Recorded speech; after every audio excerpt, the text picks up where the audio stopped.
Boa tarde, gente. Vamos começar nossa aula. Mesa já está marcando aí o tempo. A aula está gravando, beleza.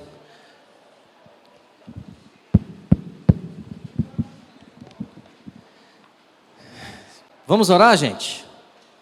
Onde você estiver, fique quietinho, oremos. Senhor Jesus, obrigado, meu Pai, por essa tarde.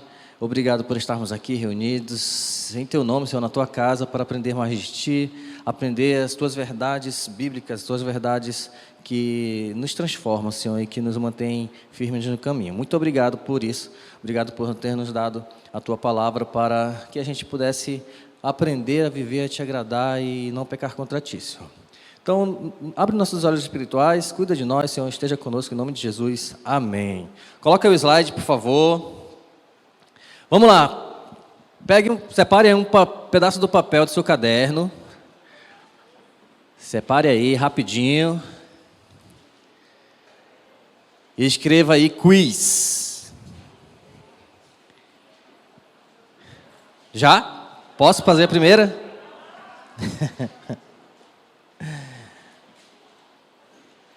Dez segundos. 9, 8, 7, 6, 5, 4, 3, 2, 1. Primeira pergunta. Passa aí o slide. Beleza. Primeira pergunta. Qual é o propósito principal da matéria Seitas e Heresias do CENIB? Não passa o slide não, tá? Só quando eu pedir. Qual é o propósito? Você não precisa anotar a pergunta não, tá? Só coloca a resposta, tá bom? Só anota a sua resposta. Qual é o propósito de nós estudarmos Seitas e Heresias no CENIB? Principal propósito. Resposta. Você sabe? Conhecer a verdade para ter capacidade de reconhecer e combater as heresias.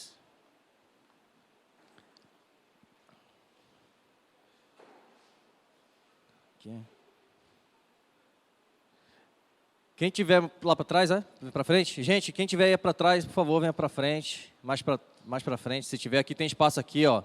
Pode vir. Facilita aqui a visualizar o quiz. Por favor, nos ajudem. Segundo, qual deve ser o maior objetivo ao conversar com alguém sobre seitas e heresias? Ninguém levantou, gente, tá? Não seja rebelde, por favor, me ajude. Venha para frente.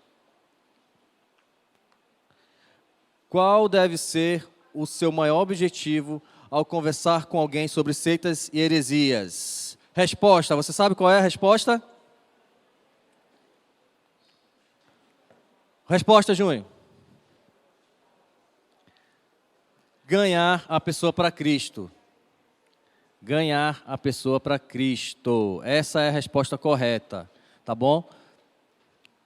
Terceira pergunta. Verdadeiro ou falso? Devo estudar seitas e heresias para resguardar o verdadeiro cristianismo e defender a fé. Verdadeiro ou falso? Verdadeiro ou falso? Verdadeiro, muito bem. Mais uma, verdadeira ou falsa? Quarta. Pode passar. Podemos dizer que uma pessoa maneja bem a palavra de Deus quando ela já ganhou vários campeonatos de espada para o ar? Verdadeiro ou falso? Falso. Qual a resposta? Falso. Próximo. Quinta. Múltipla escolha, hein? Devemos ter cuidado extra com quais tipos de pessoas? As grandes responsáveis por criar e espalhar heresias? A. Falsos ídolos, desviados e preguiçosos. B. Falsos profetas, apóstatas e mentirosos. E C. Mídia, políticos e ateus convictos. Resposta, você sabe? B. Muito bem. Falsos profetas, apóstatas e mentirosos. Sexto. Múltipla escolha também.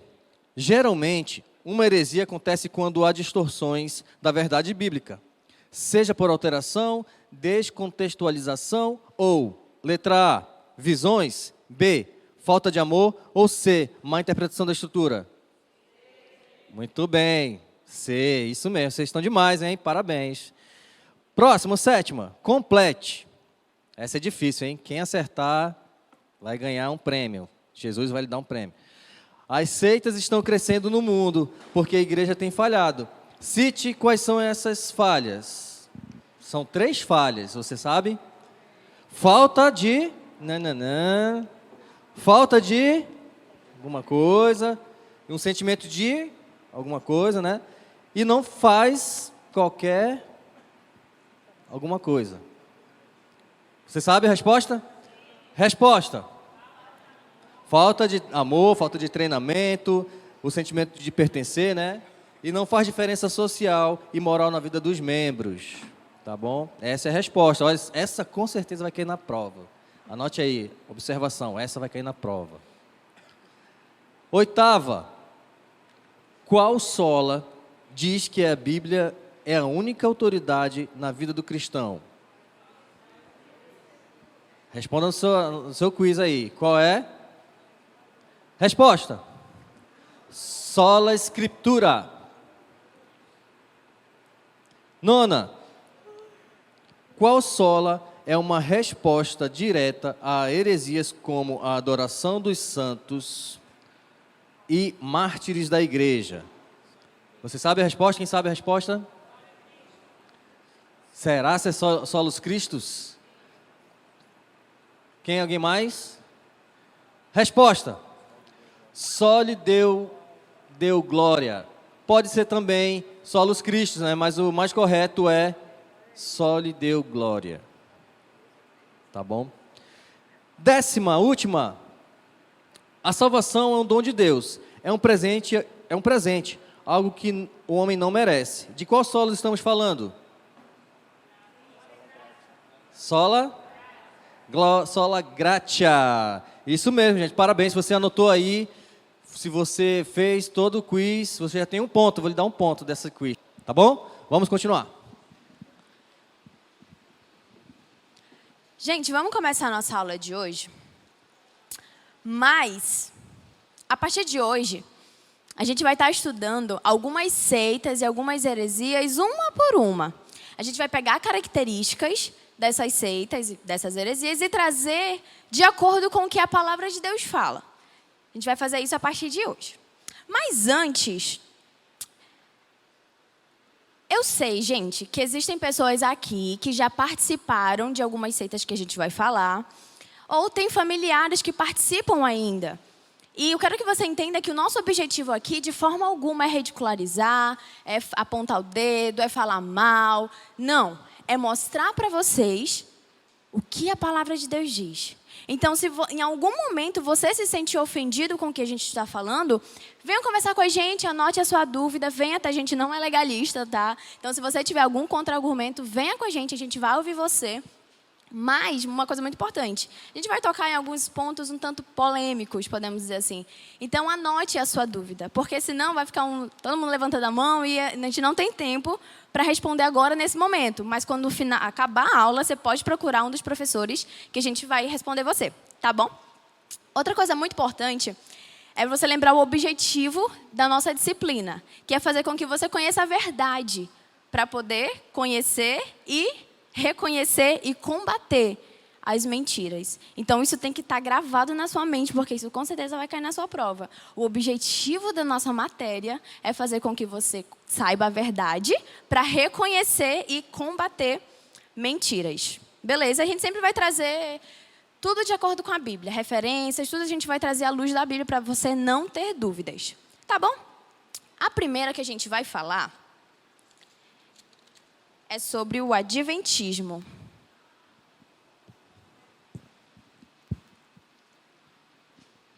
Eita, eu vi um ai aí. Gente, quando a gente fala do adventismo, a gente precisa ter muito cuidado. Muito cuidado. Por quê? Normalmente a gente tem a tendência a cair em 2 armadilhas. Uma, ou a gente é completamente... Fica mais... Como é que é a palavra certa? Baixa a guarda. Acho que essa é a palavra. Você baixa a sua guarda ou você é completamente radical. E ambas as situações é perigosa e muito errada. Você normalmente baixa a guarda, você fica mais tranquilo, você pensa que o adventismo é que nem o batista, só que em vez de frequentar o culto dia de domingo, frequenta no sábado e pronto. O resto é tudo igual. Só que não, gente, não é bem assim. O adventismo em si, sabe, essa parte do sábado é só ali a ponta do iceberg. Tem muita outra coisa. Então, se você pensar que é só isso, também é errado. É uma cilada que você pode cair. Mas também a gente não pode ser ao ponto de ao extremão e dizer, não posso nem ficar no metro quadrado com a pessoa, não posso ficar junto com ela, não posso. Isso também é um erro. A gente precisa entender, sempre lembrar que, assim como nós, os evangélicos, tem várias ramificações, digamos. Dentro de igrejas você consegue verificar que existem pastores que amam a Deus, que vivem de acordo com a palavra, mas você também conhece aquele pastor pilantra, né? Você também conhece aquele pastor que rouba dinheiro. A mesma coisa com liderança. Você tem liderança que ama Deus, que serve, mas também tem liderança que não, que é bandido. E a gente não pode simplesmente generalizar. Então, a gente precisa ter muito cuidado quando a gente fala a respeito dos adventistas, porque é a mesma forma, assim como não é todo católico que reza para a santa. Você consegue entender? Então, a gente precisa ter muito esse cuidado. E, além disso, a gente não pode negar o ótimo trabalho que eles têm feito dentro da área da saúde e da educação. E você sabe, gente, os hospitais adventistas, nossa, só elogios. As escolas adventistas também são muito boas. Então, a gente não pode simplesmente fechar os olhos para isso. Então, lembre-se que o nosso objetivo, sempre quando você for discutir ou uma conversa sobre seitas e heresias, o nosso objetivo nunca vai ser com que você vença uma discussão, com que você seja o bonzão, a bonzona, não. É fazer com que você ganhe essa pessoa para Cristo. Esse é o único objetivo de você começar a debater sobre seitas e heresias. Mas, para a gente conseguir entender mais sobre o adventismo, a gente vai lá para a história, como tudo começou, que é para você conseguir entender. E tudo começou, bem, agora, história do Nova Kids, em 1818. Um pregador chamado William Miller, estudando escatologia, ele teve uma ideia ao ler Daniel 8,14. Ele diz assim em Daniel 8,14. Isso tudo levará 2.300 tardes e manhãs. Então, o santuário será consagrado. William, ele calculou 2.300 tardes.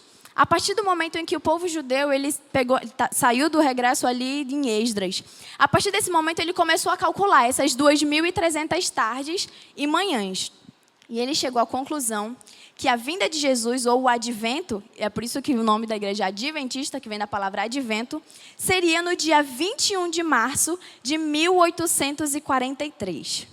Ele chegou a essa conclusão que Jesus iria voltar no dia 21 de março de 1843. Gente, o William, ele era um pastor, ele acreditava fielmente no que ele pregava, assim como os seus fiéis.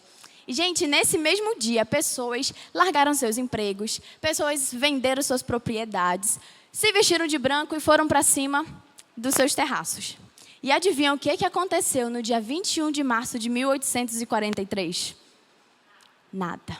Não aconteceu nada. Beleza, aí ele foi rever os cálculos e não, eu errei. Não é em 1843, é um ano depois. Então, quando foi no dia 21 de março de 1844, adivinha o que aconteceu?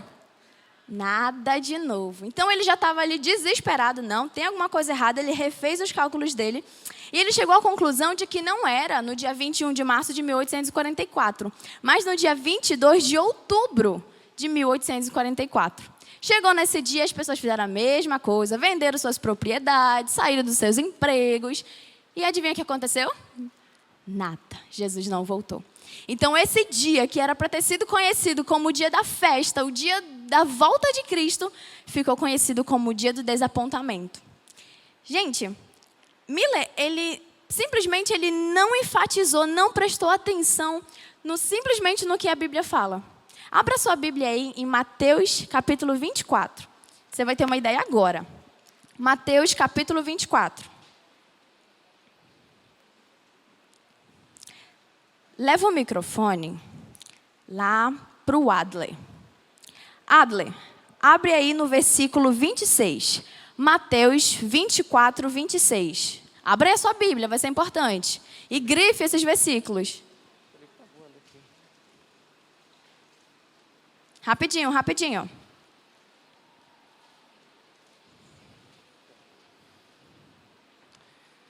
Assim, se alguém disser, ele está lá no deserto, não saiam, ou ali está ele, dentro da casa, não acreditem.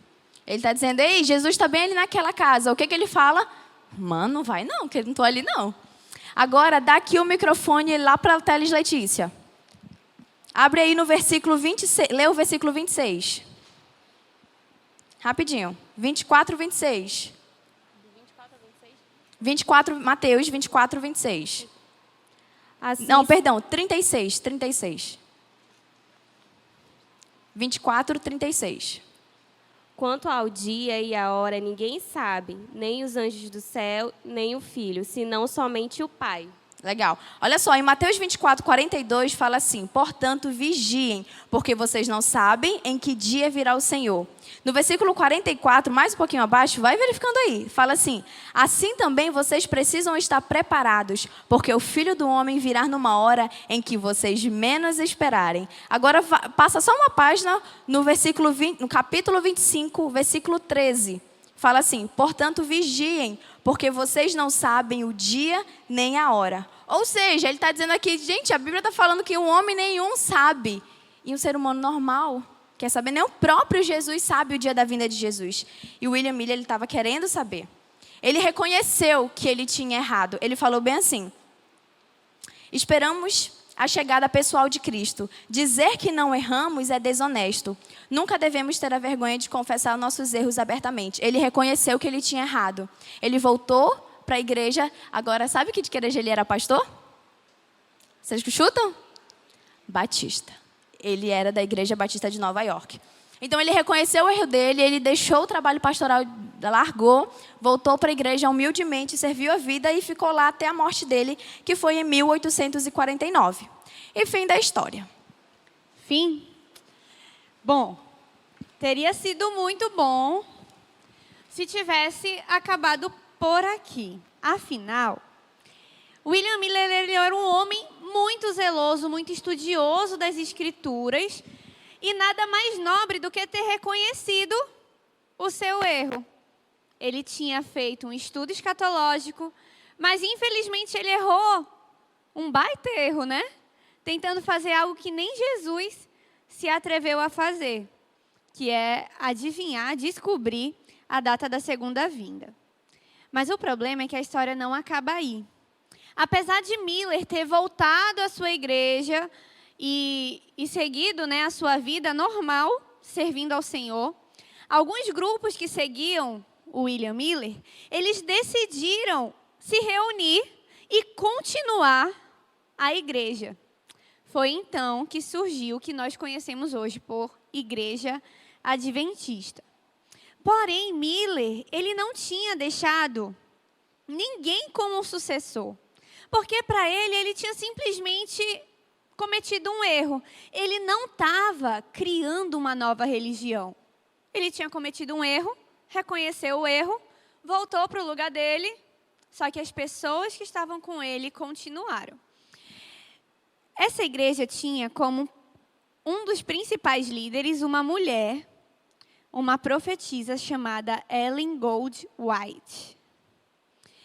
Gente, em cima desse erro de William Miller, vários outros erros começaram a ser acrescentados. E muitos deles são comuns às outras seitas, como nós vimos ali. Por exemplo, eles mudam constantemente a doutrina. Os dogmas de uma seita, lembra que nós vimos? Eles são alterados com frequência. Por exemplo, lembra lá que eles tinham entendido que Jesus iria voltar logo, né? Então, logo no início, eles ainda acreditavam que essa vinda era iminente. E era considerado pecado, falta de fé, uma pessoa levar seus filhos para a escola, uma pessoa plantar uma árvore, porque não ia dar tempo da árvore crescer. Mas logo depois isso mudou, tanto que as escolas adventistas, gente, são sensacionais hoje. Então, eles mudaram. Outra forma é com relação à vestimenta feminina. Antigamente, adventista que era adventista não podia usar brinco, não podia fazer um monte de coisa. Que já entra ali no legalismo, né? Não podia furar a orelha, não podia, porque isso era marca de Satanás. Mas, hoje, eu acho que não colou muito, porque o que acontecia? A Ellen White, ela dizia que ela tinha visões de como uma mulher deveria se vestir. E ela queria que todas as mulheres da igreja adventista se vestissem daquela forma. Mais uma característica das seitas. Deixa eu só achar que está diferente da posição que estava de manhã. Aqui, ó. É um pouco autoritário, né? Eu defini exatamente como uma pessoa deve se vestir. Então, eles têm várias dessas características que são bem parecidas com seitas. A gente vai já começar a ver mais essas características, mas agora eu queria que você ficasse de pé e formasse uma dupla. Aí define aí quem é pessoa 1, quem é pessoa 2.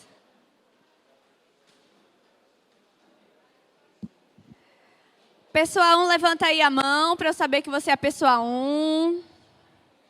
Vixe, embora, gente. Pessoa 1, quem é pessoa 1? Aê! Pessoa 1, imagine que a pessoa 2 chegou para você e falou bem assim. A igreja adventista é a única igreja correta, é a única igreja verdadeira. O que você responderia para essa pessoa?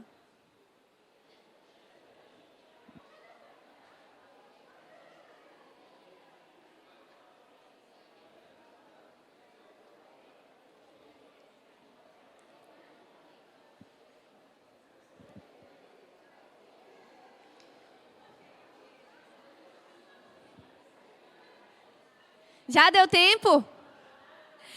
Eu espero que a sua resposta tenha sido algo assim. Amigo, a igreja verdadeira, ela não tem uma denominação.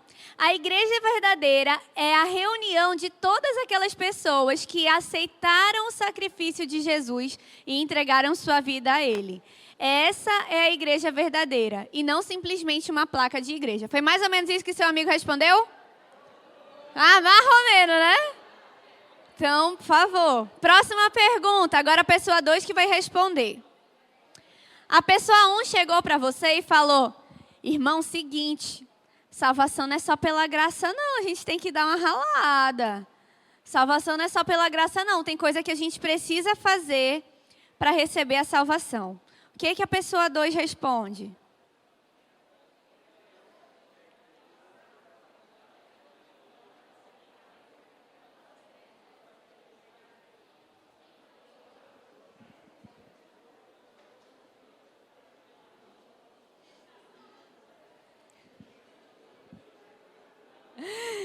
Eu espero que a pessoa 2... Qual dos solas a gente pode usar para responder isso? Sola gratia ou solos Christus também.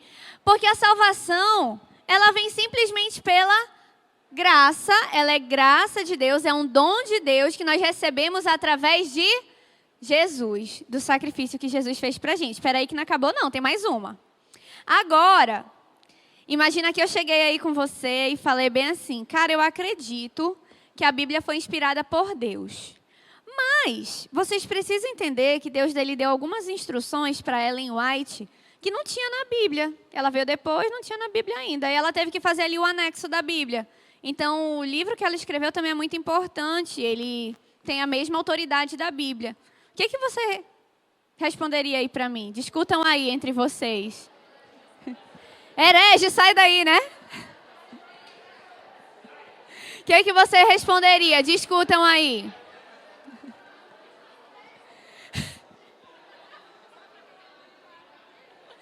Quase que eu desço para entrevistar agora.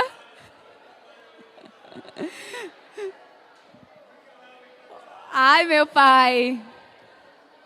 Mas tu tem que defender, irmão, a tua fé. Não é só parar de vir para aula, não. Gente, você deveria responder algo do tipo: irmã, é o seguinte, lembra de só a Escritura? É só a Escritura, apenas as Escrituras, só a Bíblia tem autoridade divina. Só a Bíblia foi inspirada por Deus e só ela tem autoridade. Ela está fechada. A Bíblia, ela não permite anexos. Lembra da meditação dessa semana de Apocalipse 22? Ai daquele que acrescentar palavras aqui. Então, algo característico dos adventistas é que eles consideram as profecias de Ellen White tão importantes quanto a Bíblia.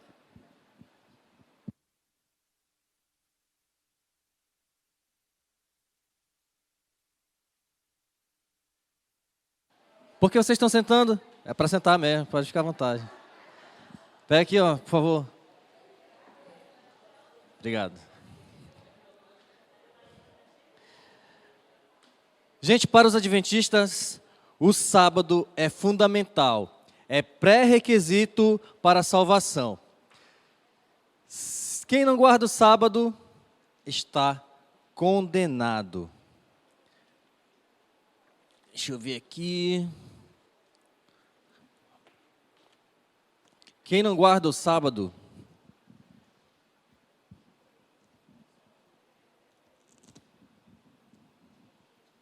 está condenado. Eu não sei se você sabe, mas Ellen White, para os adventistas, ela é uma profetisa. E eles seguem as suas orientações.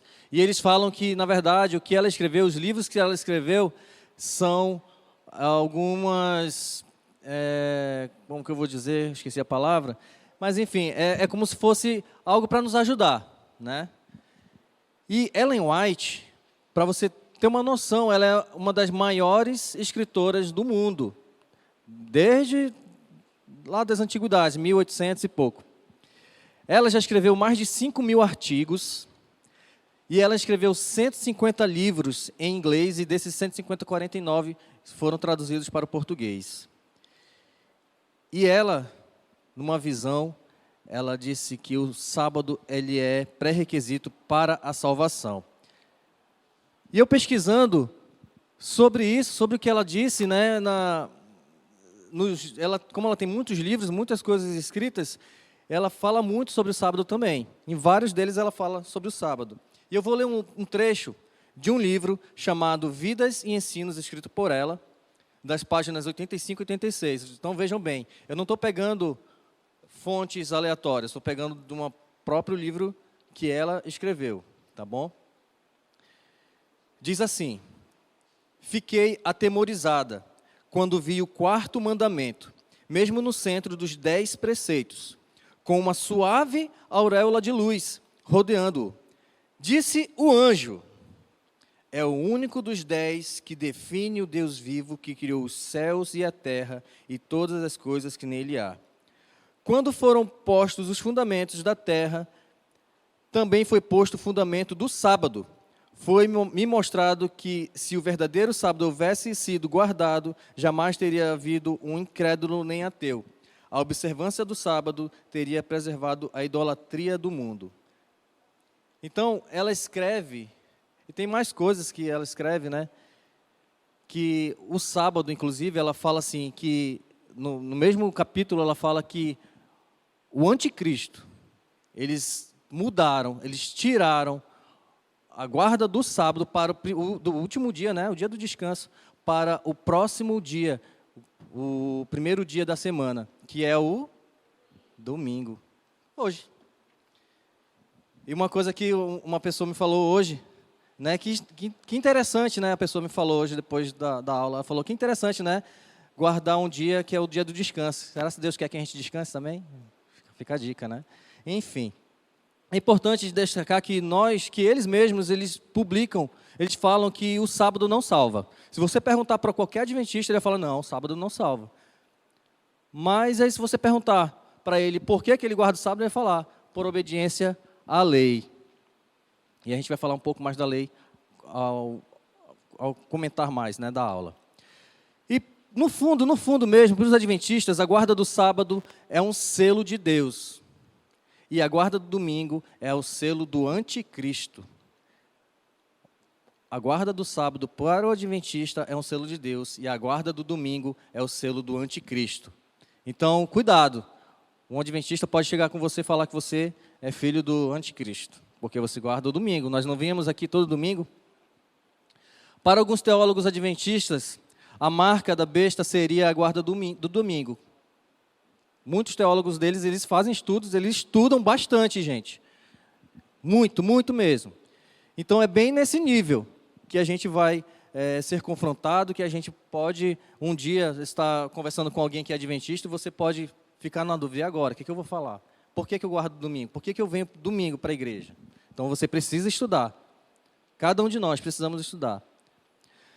Não esqueça que uma das características de seita é que os outros são inimigos e seguidores de Satanás. E se a gente é do anticristo, que a gente guarda o domingo, né? Nós somos seguidores de Satanás. Nós somos anticristo. Passa o slide aí, por favor. Olha só. Não, pode passar. Passar aí. Aí estão algumas coisas que alguns testamentos, lá no Velho Testamento, elas são citadas no Novo Testamento também, por Jesus. E olha só a quantidade de versículos que são citados e quais são as leis, né? Quais são os mandamentos que Deus manda no Novo Testamento também. Olha só, ele fala assim, ó, adorar a Deus aparece 50 vezes no Novo Testamento. Contra a idolatria, tá dando para ver aí, gente? Contra a idolatria, 12 vezes. Não tomar o nome de Deus em vão, 4 vezes. Contra o homicídio, 6 vezes. Contra o adultério, 12 vezes. Contra o furto, 6 vezes. Falso testemunho, 4 vezes. Perigos da cobiça, 9 vezes. Agora, se eu perguntar de você, quantos versículos aparece sobre a guarda do sábado? Alguém sabe responder? Alguém? Alguém se habilita? Alguém? Quantas vezes? Passa mais um aí. Vai ser isso aí, ó. Nada. Não tem nada que fale que nós, no Novo Testamento, que nós temos que guardar o sábado. Pelo contrário, Jesus trabalhava no sábado. E por isso, ele era questionado pelos fariseus, pelos hipócritas. E os adventistas afirmam que os textos que Jesus falou no Novo Testamento, ele fez somente uma referência do sábado para fazer algo que não divergisse com o Velho Testamento.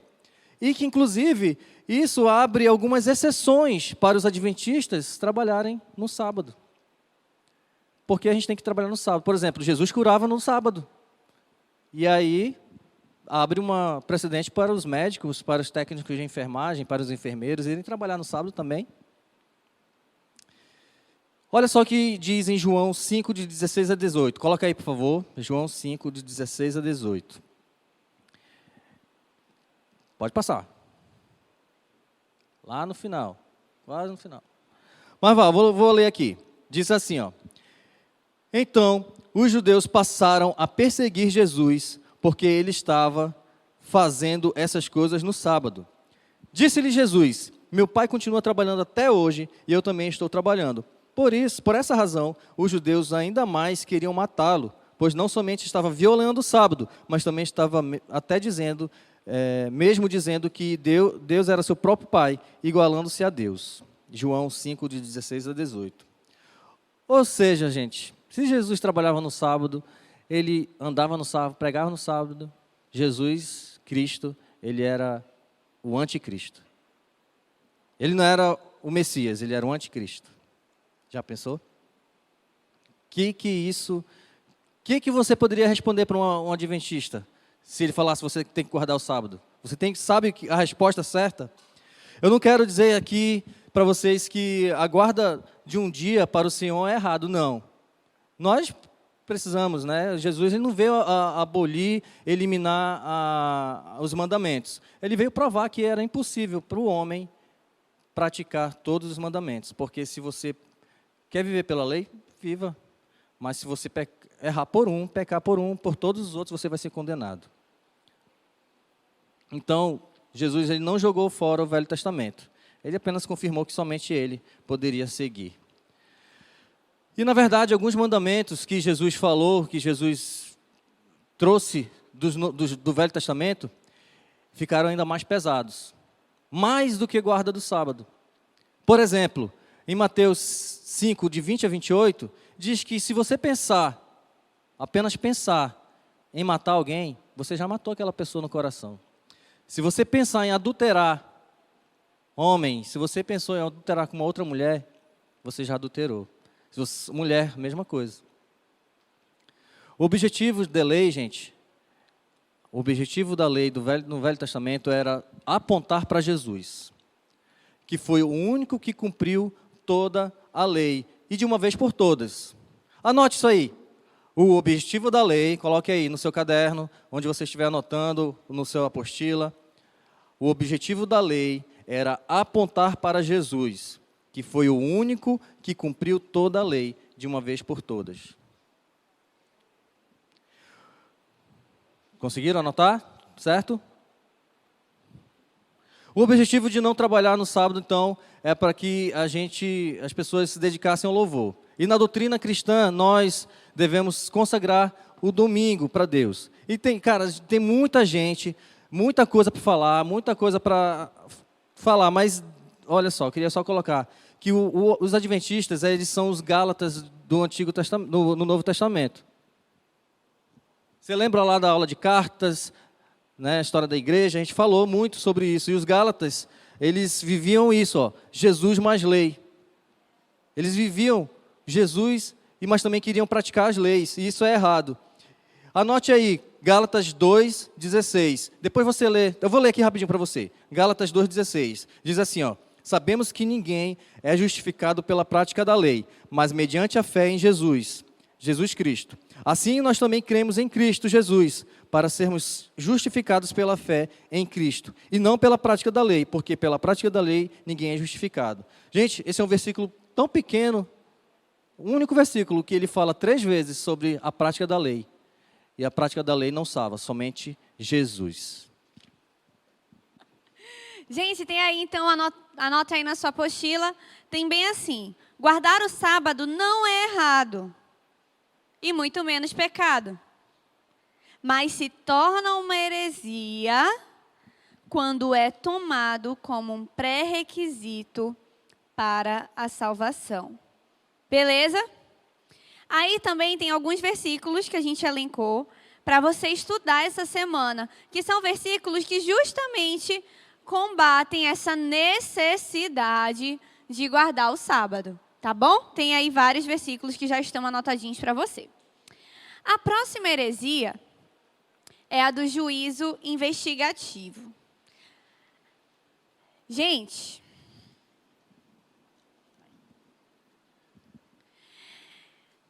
lembra que o Ricardo falou que os adventistas de hoje são os gálatas de antigamente? Tem uma coisa que... Abra aí sua Bíblia em Gálatas 1. Gálatas 1. Olha o que Paulo falou para os gálatas naquela época. Gálatas, capítulo 1. Porque o que a Ellen White afirmava? Por que ela afirmava que ela tinha essa autoridade de profetisa? Ela dizia que ela tinha sempre um anjo junto dela, que revelava a ela essas visões. Isso me assustaria. Assusta você? Olha o que fala em Gálatas, versículo 1, a partir do verso 6. Eu gosto do Paulo, porque o Paulo ele é na lata. Ele é bem colérico, então ele só dá... E aí, galera, beleza? Sou o Paulo, lembra de mim, graça e paz aí para vocês. Então vai. Ele fala que nem meu marido. Admiro-me de ti, irmão.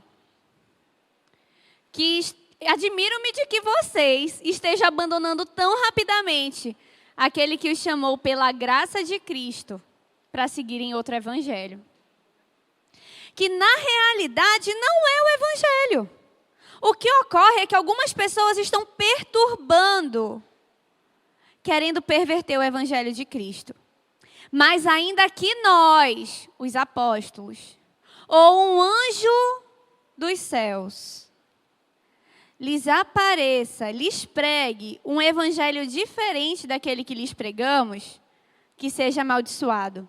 Como já dissemos, agora repito, se alguém lhes anuncia o evangelho diferente daquele que já receberam, que seja amaldiçoado. Sabe por que ele é tão enfático? Volte aí uma página na sua Bíblia para 2 Coríntios 11. Na minha Bíblia são 2 páginas, na do David de manhã era só uma. 11 e 14. A partir do 13, ele já está falando justamente sobre esses falsos mestres. 2 Coríntios 11, versículo 13. Você vai voltar 2 páginas no máximo aí na sua Bíblia. Fala bem assim. Pois tais homens são falsos apóstolos, obreiros enganosos, fingindo-se apóstolos de Cristo.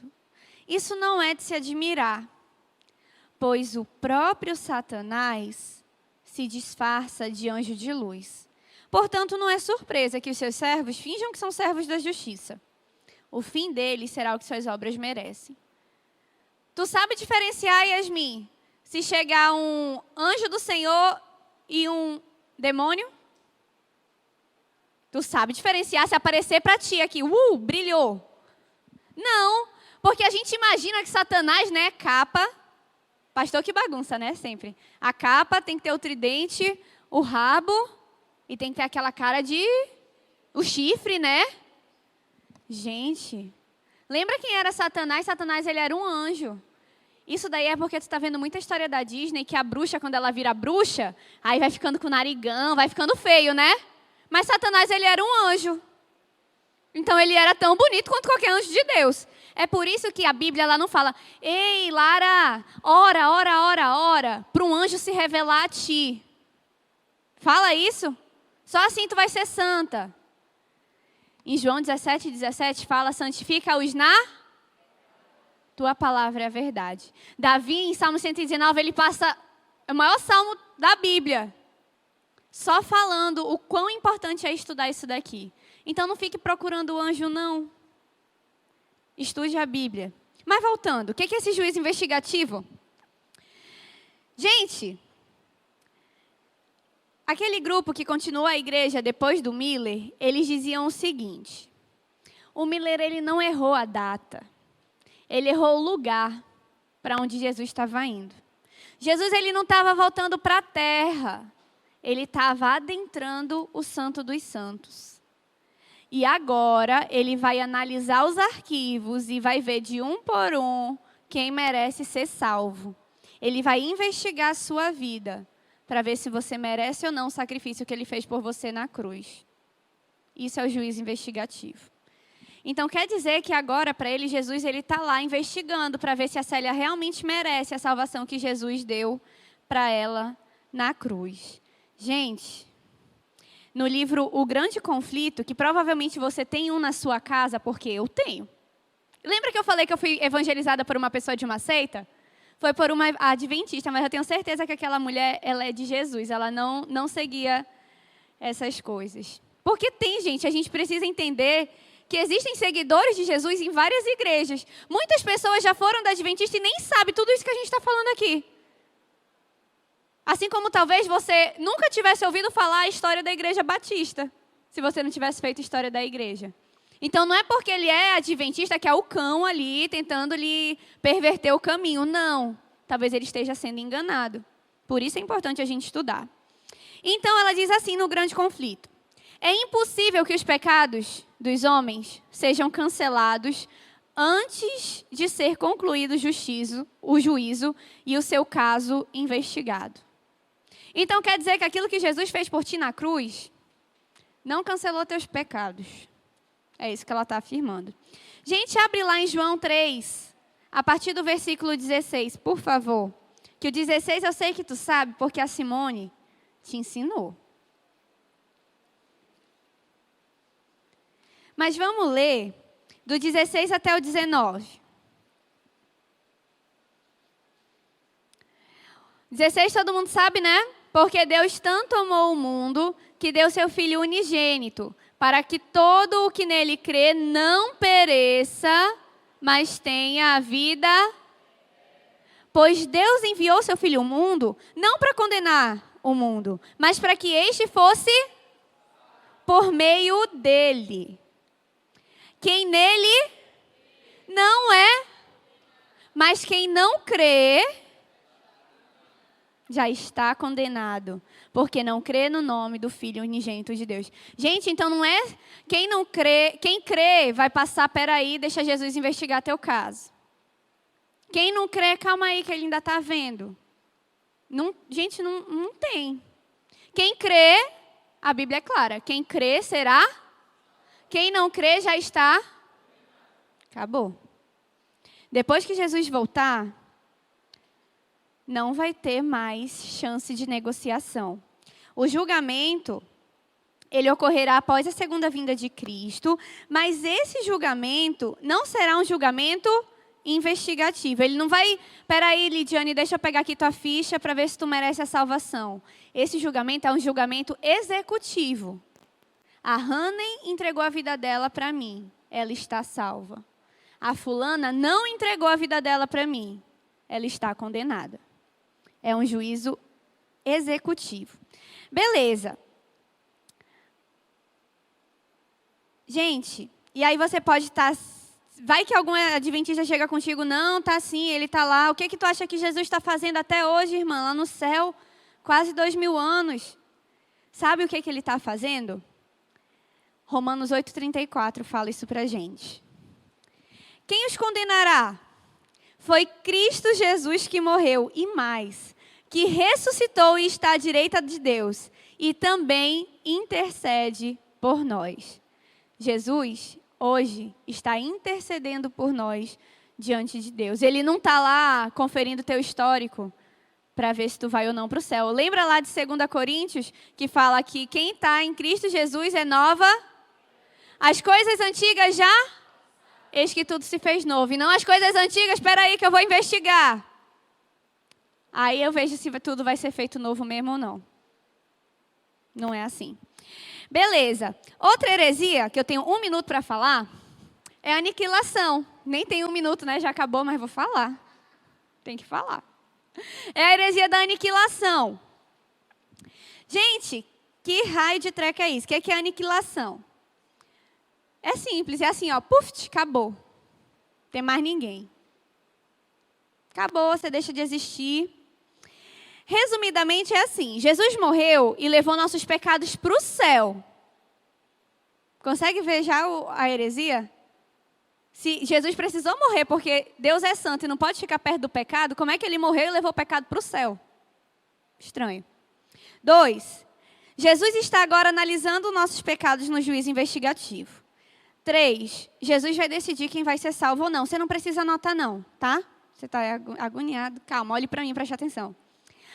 4, na segunda vinda, Jesus vai transferir os pecados de quem foi aprovado para Satanás. 5, o diabo vagará por 1000 anos. 6, o diabo vai ser aniquilado, morreu, acabou, junto com os pecados dos salvos e junto com os não salvos. E 7, somente com a aniquilação do diabo é que os escolhidos serão definitivamente salvos. Gente, você consegue entender que eles estão afirmando que a nossa salvação só vai ser completa com o diabo? É o diabo que está levando nossos pecados? Não é isso que a Bíblia fala, não. Lá em Isaías fala que Jesus levou sobre si os nossos pecados e não Satanás. Então isso é muito perigoso. Isso é muito perigoso. Você precisa estar de olhos bem abertos. A Bíblia ela é bem clara ao dizer que o pós-vida terrena é um estado de consciência. E que, olha o que fala lá, vou ler para você, Mateus 25, do 41 e o 46. Fala bem assim.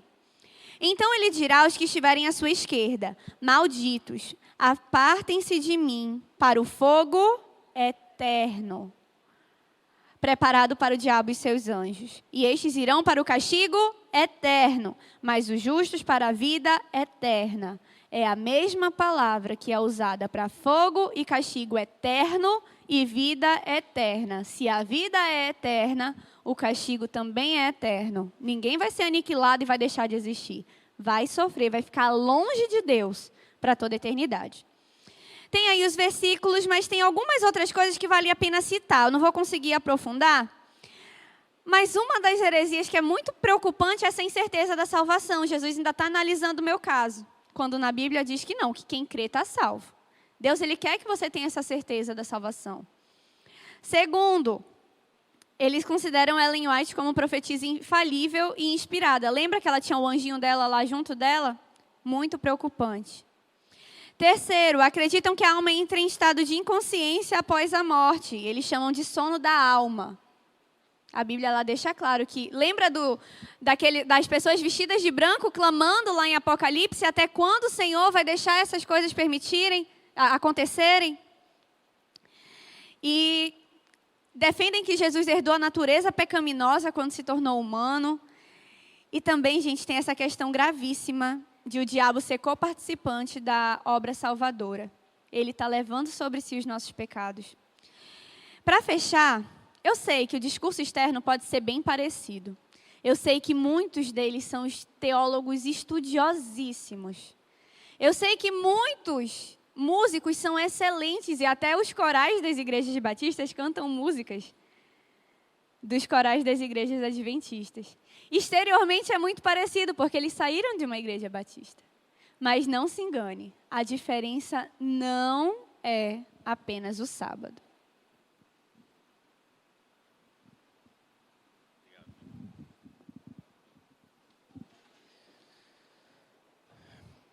Bem, agora praticamente nós finalizamos tudo o que nós tínhamos que falar. Na verdade, tinha muita coisa para falar ainda sobre o Adventismo, mas agora a gente vai passar para um novo. Coloca o slide aí, por favor, aquele que eu te falei, Junho.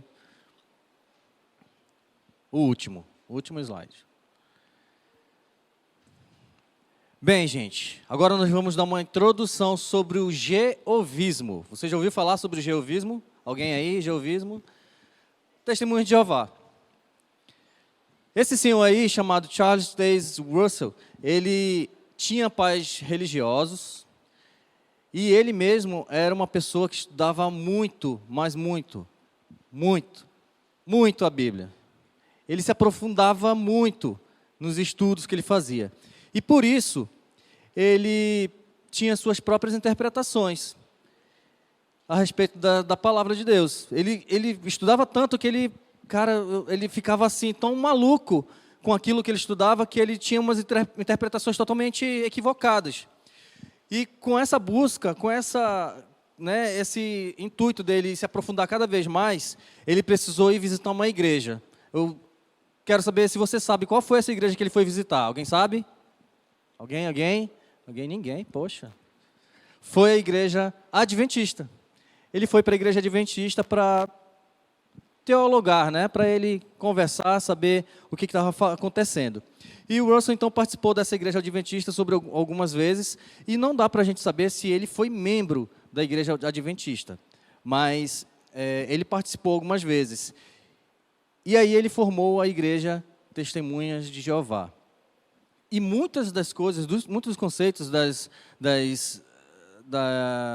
dos dogmas da igreja, eles trouxeram do adventismo. E olha só que interessante, A igreja adventista, não sei se você lembra, mas a igreja adventista veio de quem? Da Batista. Um pastor batista foi lá, tentou prever a volta de Cristo, se arrependeu, voltou para o lugar dele, mas continuaram lá. Algumas pessoas continuaram com o adventismo. E a Testemunha de Jeová veio do adventismo. Então é tipo uma seita de uma outra seita.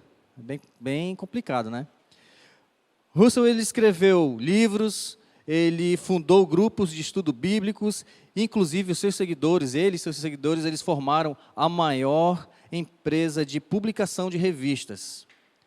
No mundo, não há empresa alguma que publique mais livros, artigos, revistas, do que as Testemunhas de Jeová. Aqui eu quero saber se alguém aqui nunca recebeu aquele livrinho chamado Sentinela. Alguém nunca recebeu? Alguém? Dona Lenieta não recebeu. A Lígia, aqui a Yasmin. Gente, muita gente, eles estão em todo lugar. Testemunho de Jeová, eles, domingo de manhã, quando podia visitar as casas, eles estavam lá, batendo na porta da sua casa, te acordando, né? E isso era rotineiramente. A minha mãe era testemunho de Jeová. E ela tinha essa missão, de ir de casa em casa para pregar o outro evangelho. E de onde veio as testemunhas de Jeová? Qual o versículo base que eles tomaram para fundar isso? Que Russell viu assim, cara, é isso. Eu preciso fazer isso, seguir isso. Está lá em Isaías 43:10. Essa é a base deles. Russell, ele falou o seguinte, ele leu o versículo, ele falou que era isso que Deus queria. E Deus, ele interpretou dessa forma. E como que fala? Eu vou ler na linguagem de ontem, tá? A revista, a Bíblia Almeida. Tá bom? Diz assim, ó. Vós sois as minhas testemunhas, diz o Senhor Jeová. Inclusive, eles trocam, tudo que Senhor, Deus, eles trocam para Jeová. Tá bom? Então, vós sois as minhas testemunhas, diz o Senhor Jeová. E meu servo, a quem escolhi, para que o saibais e me creiais, e entendais que eu sou o mesmo, e que antes de mim Deus nenhum se formou. Inclusive Deus aí está com D minúsculo. E Deus de mim nenhum, depois de mim, haverá. Olha só, eles pegam esse versículo, dizem, Deus nenhum, depois do próprio Deus, Jeová, virá. Isso vai direto contra Jesus. E Jesus é Deus. Agora eu vou mostrar algumas coisas que aconteceu, que eles estudam, né? Eles são conhecidos como jeovismo, como russelitas, né? Ou como testemunhas de Jeová. Vou colocar aqui, jeovismo.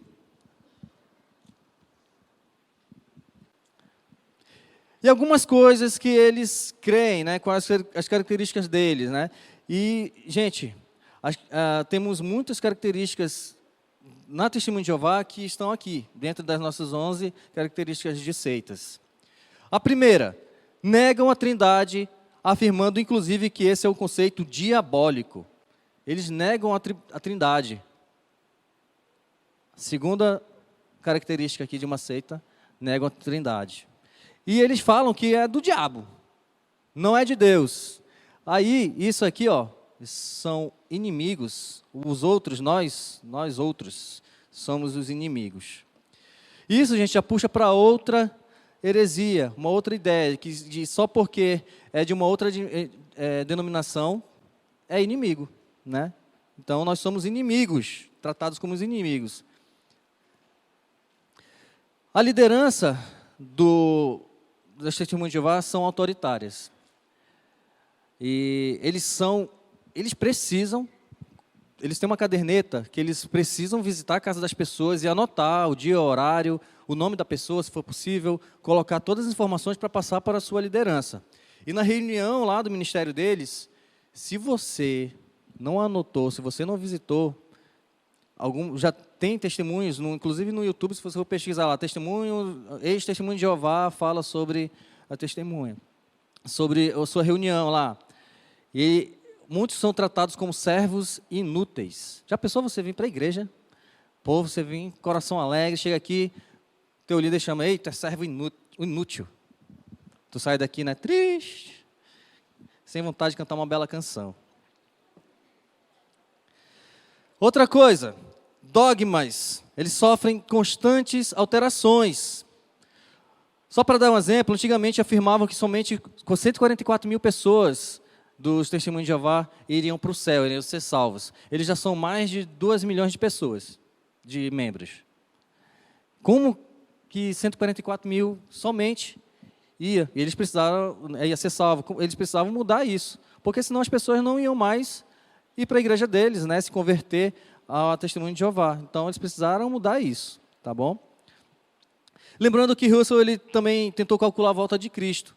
Lá em 1914, ele disse que iria ser o ano da volta de Cristo e que iria ser um ano de paz, de alegria, de amor. E aí veio a Primeira Guerra Mundial. Certinho, né? Tudo certo. Primeira Guerra Mundial, explodiu uma bomba, surgiam flores, né? Não. Muitas pessoas morreram. E, gente, ainda tem muita coisa para falar, a gente só está dando uma introdução sobre as testemunhas de Jeová. A gente vai continuar nas próximas aulas. Mas antes da gente ir para os próximos pontos específicos desta seita, nós precisamos falar sobre a questão da autoridade das Escrituras. A nossa Bíblia, a gente sabe que ela é a única autoridade, inspirada por Deus, infalível. As testemunhas se você fosse perguntar para uma testemunha de Jeová, você crê na Bíblia? Ela vai falar sim. Você pratica o que a Bíblia diz? Ele vai falar sim. Mas uma pergunta que você precisa fazer e perguntar é: qual Bíblia? Qual Bíblia você crê?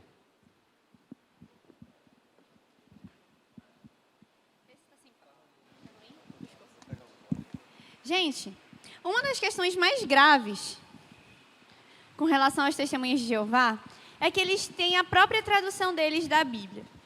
Só que a Bíblia, como você sabe, ele é um livro que tem diversas traduções, né?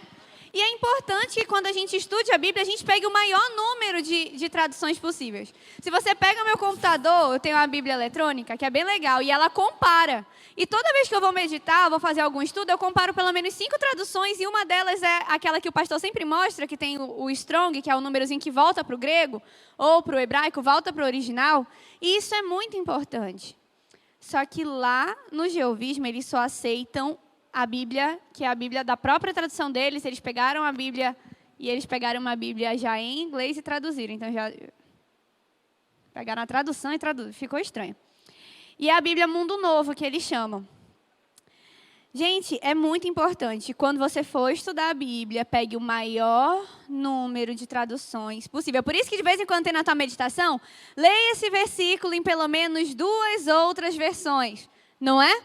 Que você precisa estar ali o mais perto, tentar entender o mais próximo do original.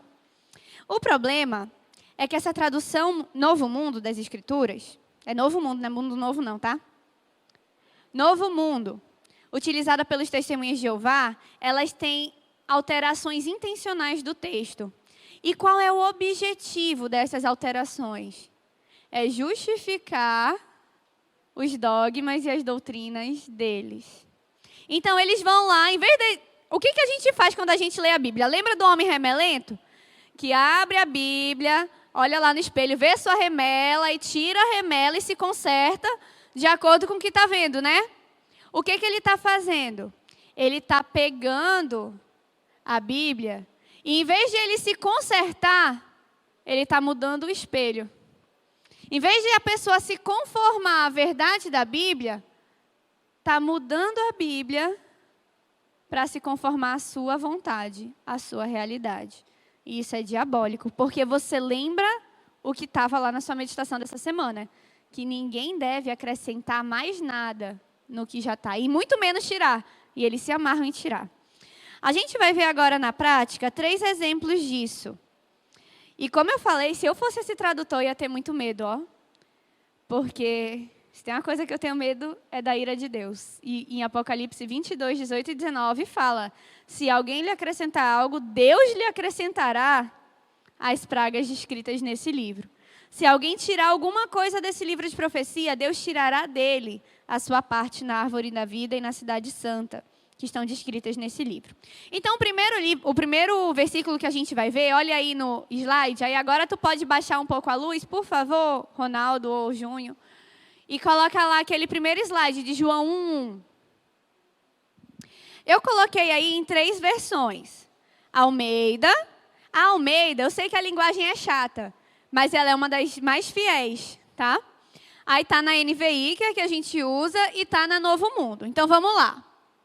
Na Almeida, João 1:1 fala bem assim: no princípio era o verbo, e o verbo estava com Deus. Está vendo que tem um númerozinho ali em cima? Esse númerozinho é a numeração do Strong, que é o que remete ao que estava lá no original, que é a palavra Theos, que significa Deus em grego. E o verbo era Deus. Está vendo que, não sei se dá para você ver aí, mas é o mesmo número. Ou seja, era a mesma palavra. Ele não estava tentando dizer um Deus maior, um Deus menor, não.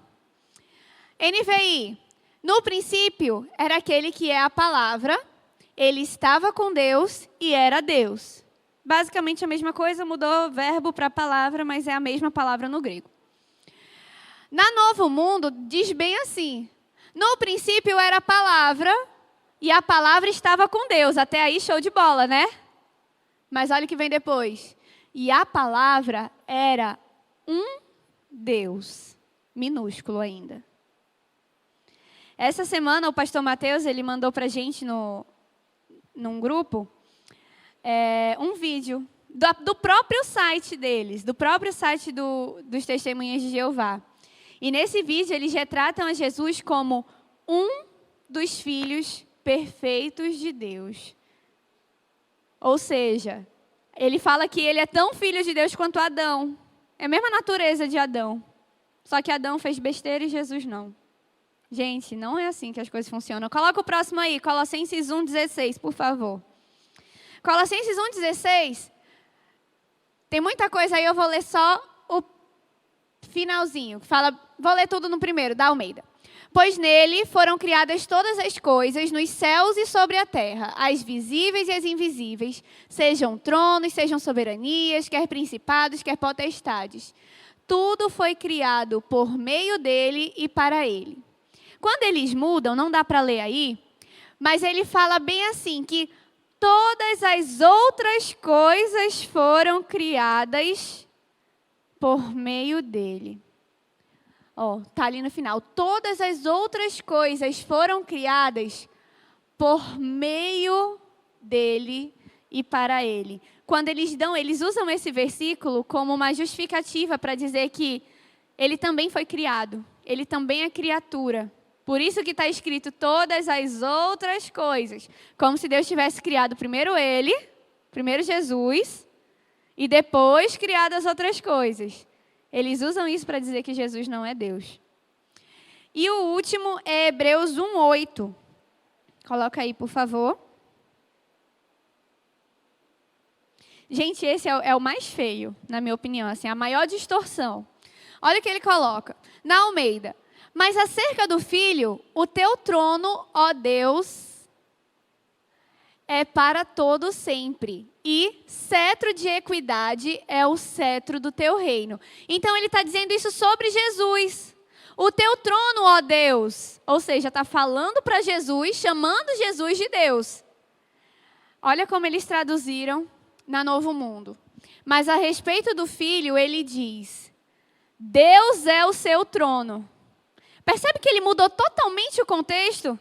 No primeiro, ele está falando que Jesus é Deus. Está falando, o teu trono, ó Deus, é para todo sempre. Na Novo Mundo, ele está dizendo, Deus é o teu trono, Jesus. E não chamando Jesus de Deus. Deu para entender a sutileza, gente? Viu como é pouquinha coisa que eles mexem para distorcer a verdade? A gente precisa ter muito cuidado com relação a isso.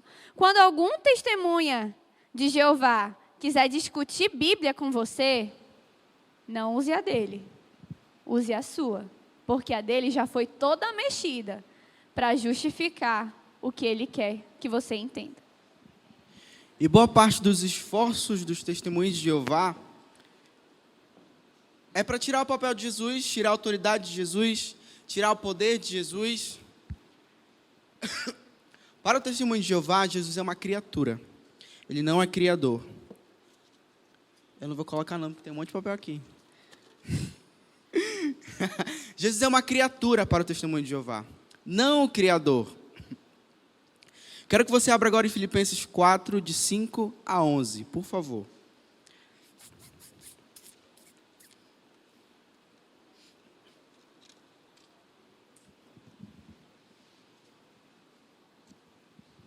Abriu?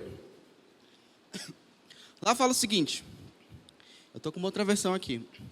Tendo em vós o mesmo sentimento que houve também em Cristo Jesus, o qual, tendo plenamente a natureza de Deus. Ter plenamente a natureza de Deus é ter completamente dentro de si a natureza de Deus. O Guilherme é plenamente da natureza do Ricardo, porque ele veio do Ricardo. Ele cópia do Ricardo, entendeu?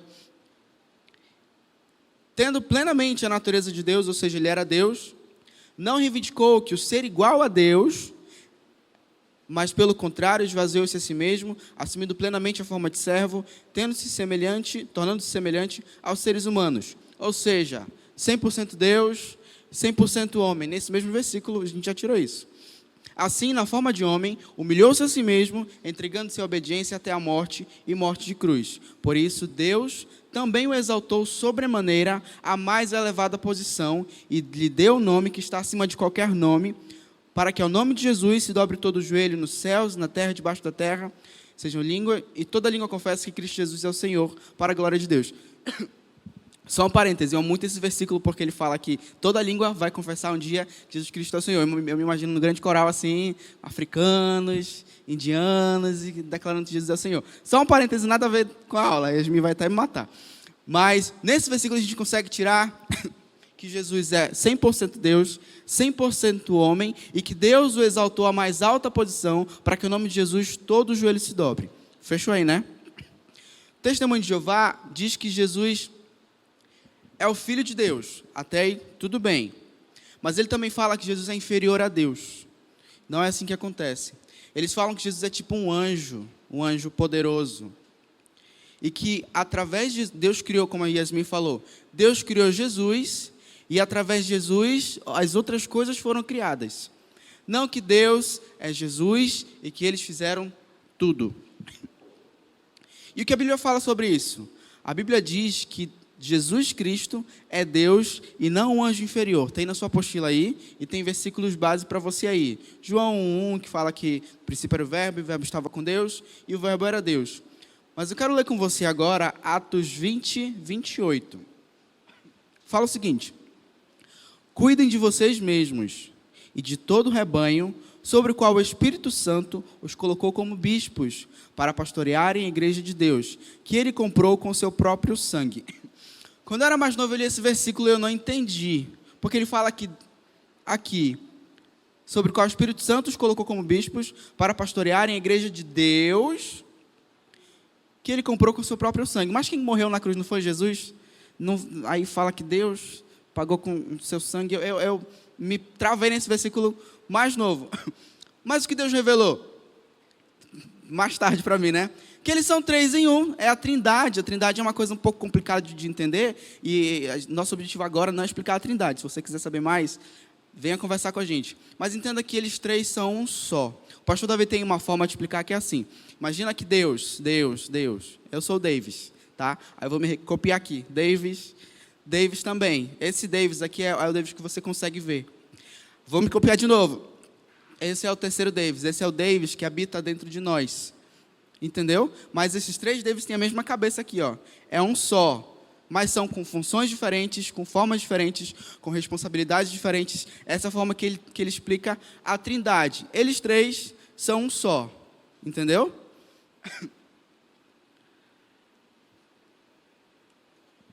Ser filho de Deus não significa ser inferior a Deus, de maneira nenhuma, mas sim ser da mesma natureza de Deus. Você lembra daquele versículo que fala que a todos quanto receberam, deu-lhes o direito de se tornarem filhos de Deus, ou seja, a gente recebe o direito de se tornar filho de Deus. Por quê? Lembra do Espírito Santo? Vem morar dentro da gente, a gente recebe uma parcela da natureza de Deus dentro da gente. Mas se lembra que Jesus é 100% Deus, ele é Deus, ele não recebeu uma parcela de Deus dentro de si, que nem a gente, para poder ter o direito de se chamar filho de Deus. Jesus é Deus. E para Jesus foi dado o nome que todo joelho vai se dobrar, ou seja, ele não é igual a gente não é igual a Jesus, porque Deus deu essa autoridade para Jesus. E eu tenho uma coisa, não sei se a Yasmin vai me brigar também, mas Jesus é a forma como é a forma de Deus que a gente consegue ver, consegue abraçar, consegue cheirar. No céu, a gente não vai conseguir ver Deus, a gente vai conseguir ver Jesus. Então eu acredito que Deus deu autoridade para Jesus, para a gente poder glorificar a Jesus, para a gente poder ver Jesus, para a gente ter relacionamento com Jesus. Testemunho de Jeová fala também que Jesus não ressuscitou. Ele ressuscitou espiritualmente.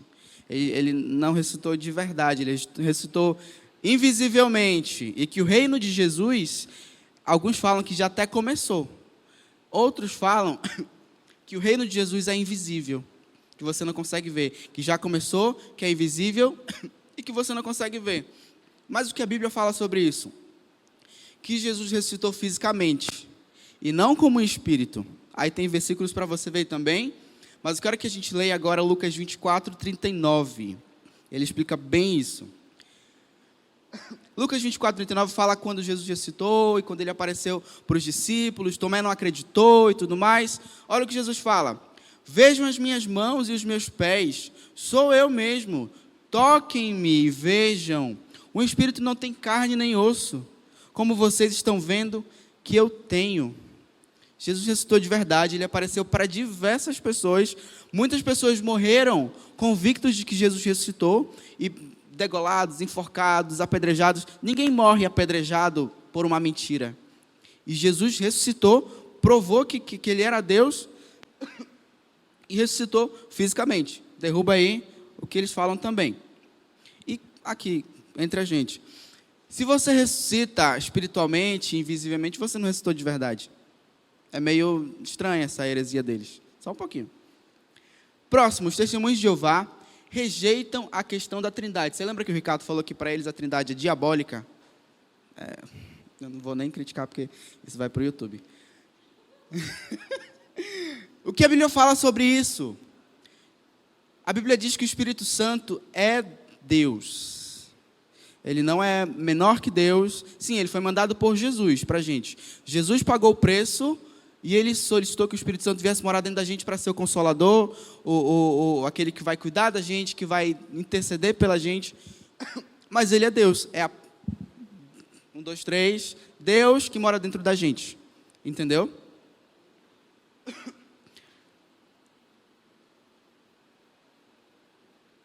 Tá. Você lembra em Atos 5, a história de Ananias e Safira? Quando ele fala quando Pedro fala que Ananias e Safira mentiram para Deus, fala assim: então perguntou Pedro: Ananias, como você permitiu que Satanás enchesse seu coração a ponto de você mentir para o Espírito Santo, aqui o 3, e guardar para si mesmo uma parte do dinheiro que recebeu pela propriedade? Ela não lhe pertencia, e depois de vendida, o dinheiro não estava sobre seu poder. O que levou você a pensar em fazer tal coisa? Você não mentiu para homens, mas sim para Deus. Você percebe a trindade? Os 3 conectados. Mentiu para o Espírito Santo, na verdade você mentiu para Deus. Eles 3 são um só, é uma somente. Você mentiu para um, se lascou com os 3. Não é uma energia, gente. Energia é gravidade. Gravidade não quer saber se você é uma pessoa honesta, se você é uma pessoa boazinha. A gravidade, se você caiu, você vai ralar seu joelho. Gravidade não pensa, gravidade não, uma força, uma energia, como eles falam, que é o Espírito Santo, é frio, é impessoal.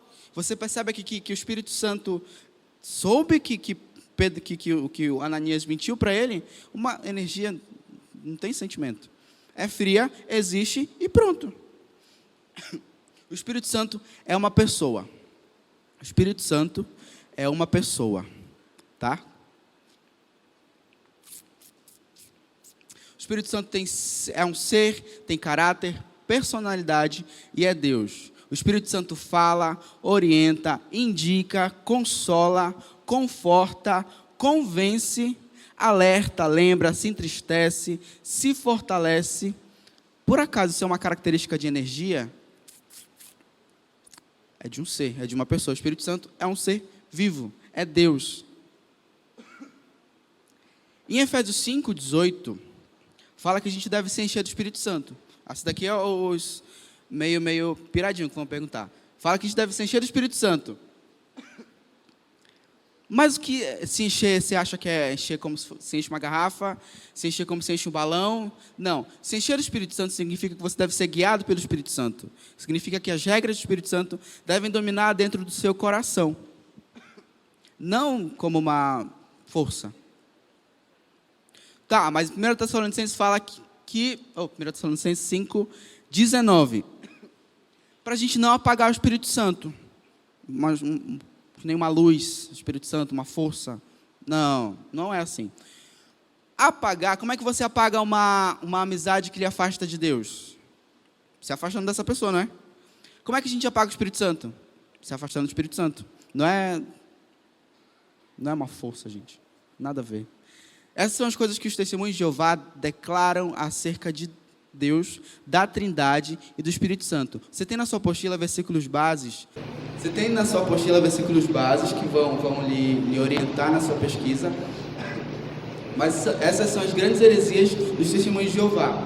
Agora, quero que você fique de pé, que o irmão ali está, olha, ele está esfregando a mão no olho ali. Você fique de pé agora, que a gente vai fazer uma revisão da declaração de fé 3 e 4. A terceira declaração de fé fala que Jesus é puro, sem pecado, 100% humano, 100% divino e o único mediador entre Deus e os homens. Para essa revisão, a gente vai fazer gesto. Eu odeio fazer gesto, mas a gente vai aprender porque é uma forma muito bacana de você assimilar as coisas. Então vamos decorar essa daqui com gestos hoje, tá?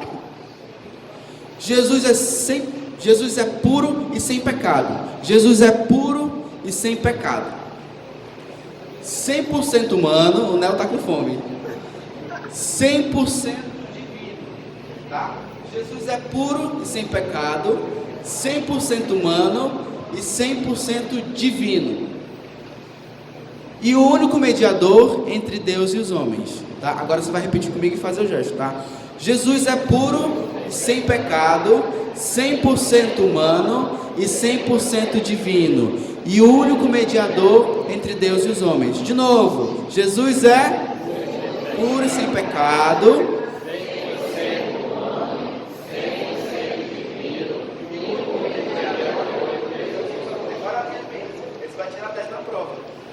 A próxima declaração fala o seguinte: o Espírito Santo é uma pessoa, é consolador, doador de frutos e regenerador do cristão verdadeiro. Para isso daqui você vai fazer o seguinte: o Espírito Santo é uma pessoa. O Espírito Santo é uma pessoa.